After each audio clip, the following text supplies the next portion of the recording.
Hello, and thanks for stopping by. Thousands of years ago, long before London grew into the sprawling metropolis we know today, small communities already existed in and around the vast woodland that once covered the area. This, for example, is the Battersea Shield, which was discovered in the Thames in 1857. It's estimated to be roughly 2,300 years old.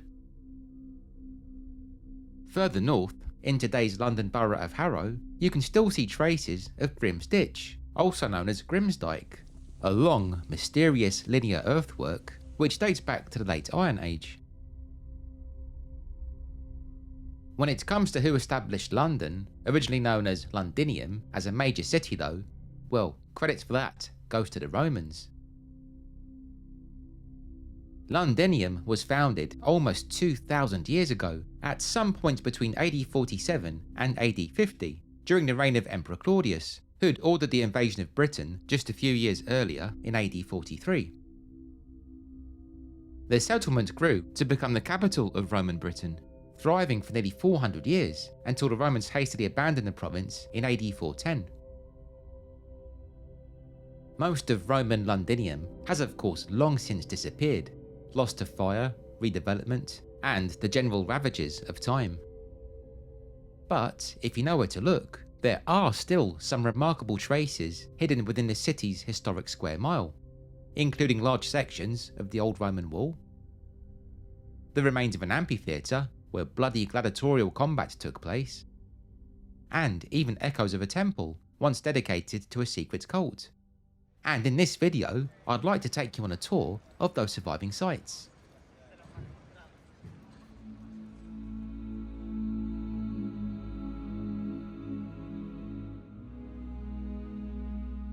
When the Romans invaded Britain in AD 43, they were quick to recognise the strategic potential of the Thames, especially as a gateway for trade and commerce.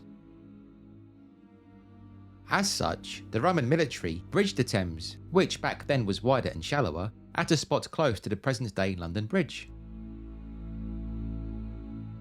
Londinium began to grow around this early crossing, which also served as an important hub on the Romans' extensive road network, and indeed, many of the routes they laid out are still in use today.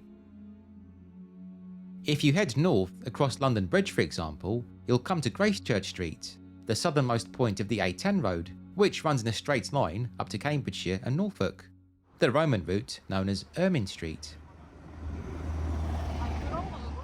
West of London Bridge, meanwhile, lie traces of Watling Street, which, although fragmented here in the square mile, now forms the A5, a route which will take you all the way to Wales. Also close to London Bridge, on Cannon Street, sits the enigmatic London Stone, which some people, myself included, believe once formed part of a Roman road marker. I've made a full video devoted to this curious object, which I'll link below in case you haven't yet seen it. Along with the bridge over the Thames, the Romans also constructed docks and wharves to handle the many goods shipped to and from the mainland empire. Imports included items such as pottery, olive oil, and of course wine, which was transported in containers known as amphoras, an example of which, shown here, is displayed in the British Museum. Exports, meanwhile, included grain, metal, and hunting dogs, something for which Roman Britain was especially renowned. This sculpture of a Roman hunter god, which was found beneath Southwark Cathedral, depicts one such creature. If you head into the grounds of St Magnus the Martyr Church on Lower Thames Street, you'll find this unassuming chunk of timber tucked away beside a pillar. It's believed this item once formed part of a Roman wharf. It was discovered on nearby Fish Street Hill in 1931.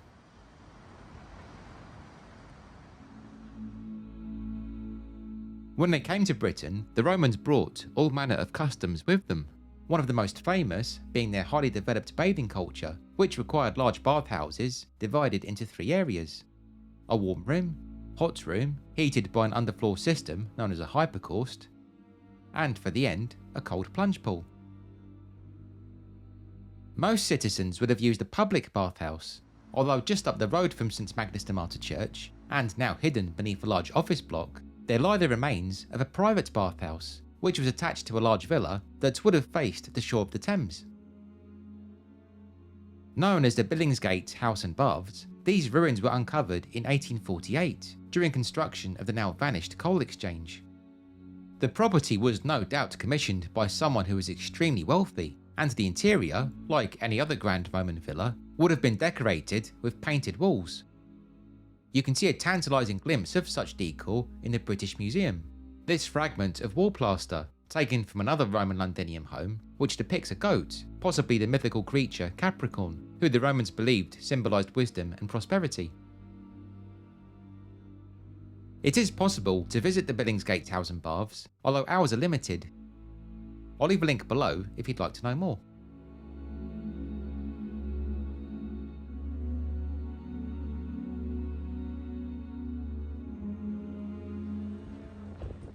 Although Londinium was mainly spread across the north bank of the Thames, there was considerable activity towards the southern end of the early London Bridge too, around the area now covered by Southwark.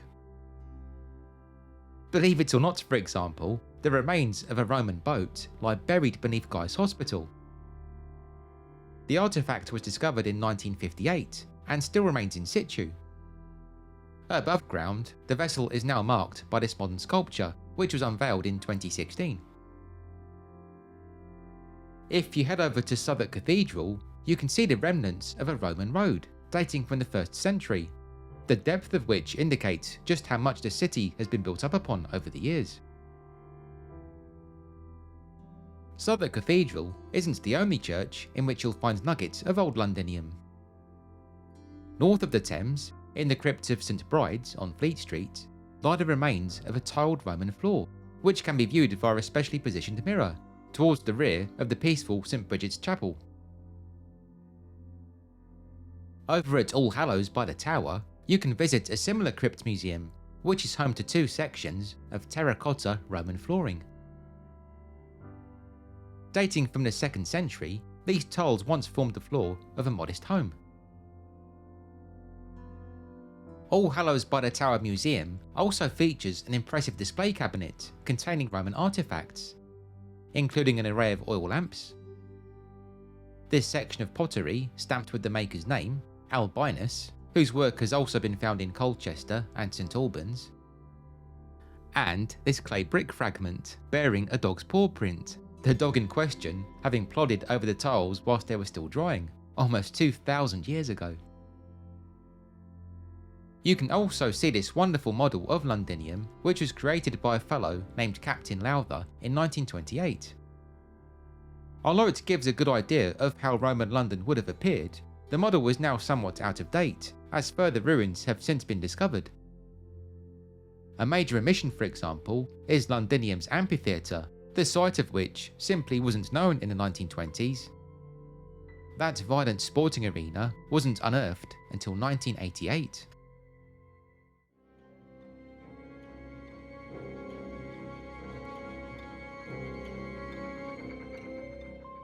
The Amphitheatre, which served Roman London, was discovered during construction of the Guildhall Art Gallery, the original institution having been destroyed in World War II. Above ground, in Guildhall Yard, the perimeter of the former arena is now marked with this curved black line. And if you head down into the basement of the gallery itself, you can view the well-presented remains. It's hard to imagine now, but in the days when London was a Roman city, violent combat between gladiators would have been slugged out at this very spot. The combatants would have entered via this path, no doubt to thunderous applause, which once formed the arena's entrance tunnel. Animal combat would have been another gory spectacle here, as would public executions. Fun for all the family. London's amphitheatre was first constructed in AD 70 and was initially a wooden structure. It underwent a significant rebuild in the early 2nd century, after which it would have been able to accommodate around 6,000 spectators. The remains now lie 8 metres, 26 feet, below ground.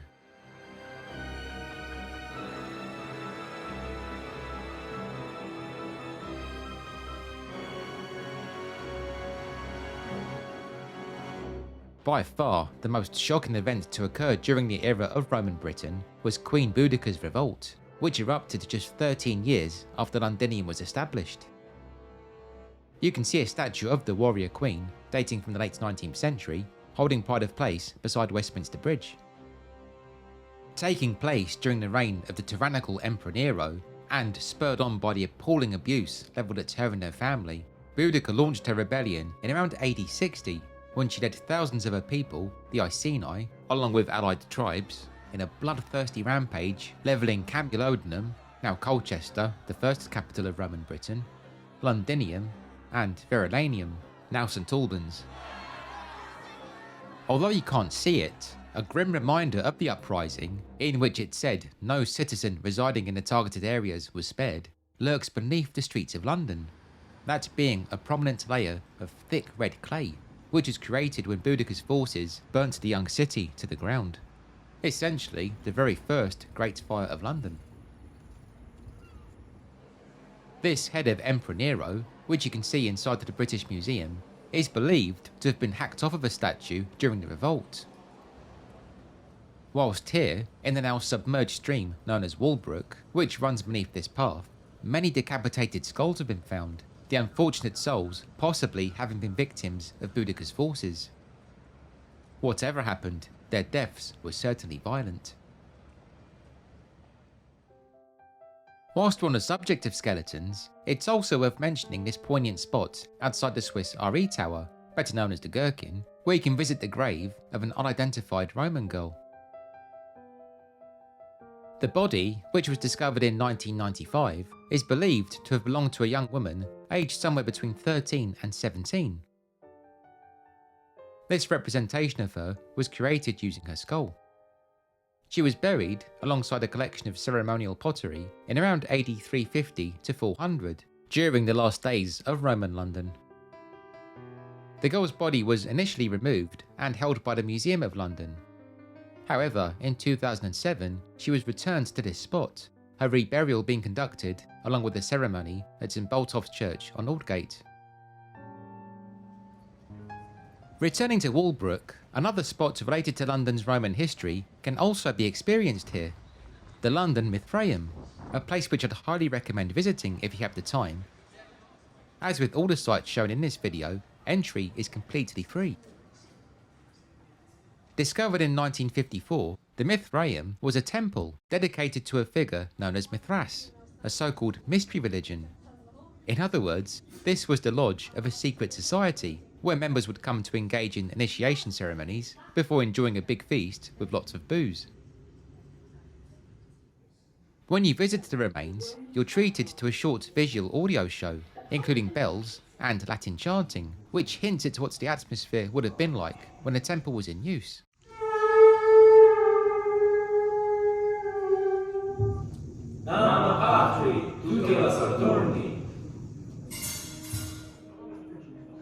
The cult of Mithras, which was inspired by an Iranian god, was especially popular across the Roman Empire with soldiers, merchants, and civil servants. So the presence of this temple indicates that such groups were prevalent in Londinium.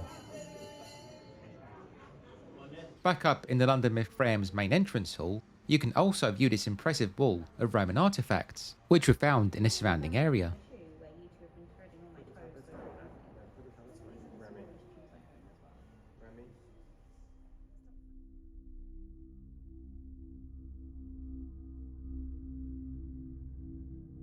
Today, the most visible elements of Roman London are the various sections of the original city wall, which once flanked the west, north, and eastern sides of the settlement. Built from Kentish ragstone, this defensive barrier once ran for 2.5 miles, although despite Queen Boudicca's revolt, it wasn't constructed until around AD 200, almost 140 years after that devastating event. Prior to that, Londinium's main defence was most likely a trench dotted with wooden stakes. The most prominent section of the wall stands opposite the Tower of London, just outside Tower Hill Station, where you can garner an idea of just how impressive the structure was. The wall was added to over the years, mainly during the medieval period, meaning the sections which are of Roman origin, such as the lines of red tiles, are to be found more towards the base. This statue by the Tower Hill section of wall is rather odd. It represents Emperor Trajan, who never visited Roman Britain and was placed here in 1980, although the statue was originally discovered in a Southampton scrapyard in the 1920s. The head does not appear to match the original body, and the identity of whoever created it remains a mystery. Even more unusually, a far more discreet slab of the Roman wall can be seen inside Tower Hill station itself, where, if you head down and walk towards the end of the westbound platform, you'll see this small section squirreled away in the tiling.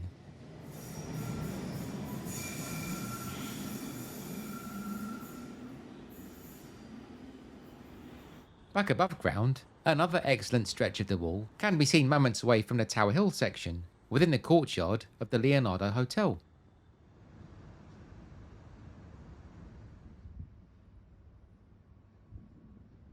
Then, if we follow the route of the wall around to Vine Street, you can visit the excellent City Wall at Vine Street, which in a gallery-like setting houses another impressive section of the wall, along with a display of artefacts.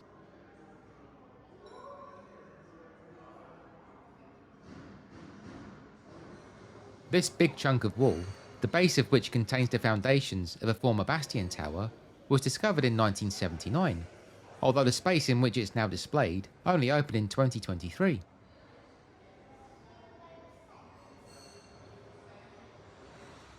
Other stretches of the Roman wall can be seen outside All-Hallows-on-the-Wall Church, St Alphege Garden, and within the Barbican complex. It's this defensive structure, by the way, which gives the Barbican its name, Barbican being a term for a fortification on a walled city.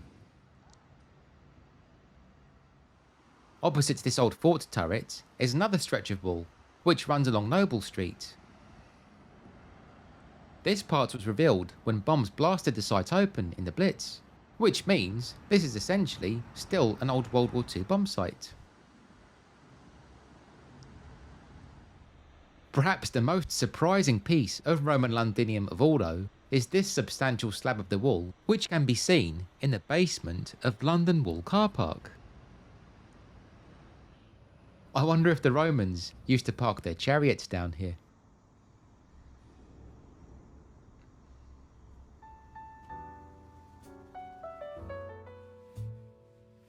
Thank you so much for watching.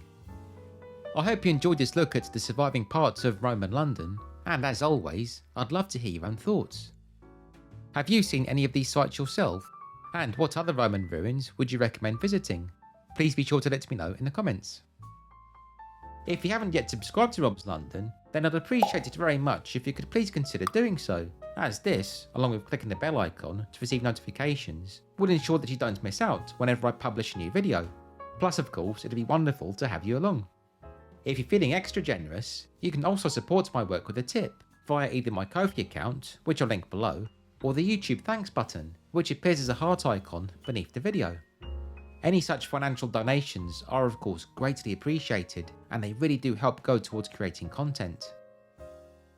Anyway, on that note, thanks again for watching friends. Stay well, and please be sure to stay tuned.